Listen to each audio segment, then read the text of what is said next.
Видео сега. Сега тук взимам едно видео. Какво правим в извън волейболно време? Фърляме копия. Мисля да се науча как се хвърля копия. Тук са много са зад мен. Мисля, че това са женските. А ние са мъжките. По-големи.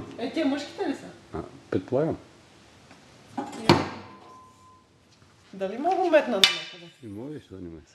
То навънка на стадиона, те верно си фърлят копия. Ето, Боби, това за тебе го снимам специално. Само ме вижда навънка, да ме види как метам копия. Няма да мятам, бе. Ама да се види, че е истинска копия в залата. Ася, ще го хванеш ли? Хвани го. Така се хваща тук. Така. И се тръгва. И се вие. Липче ли правиш? Липче, да. Както виждаме, тук вече откачаме. И след като за загрявка ще правим копия. Ето една наша от бочки, сега ще я оцел с копието. Яса!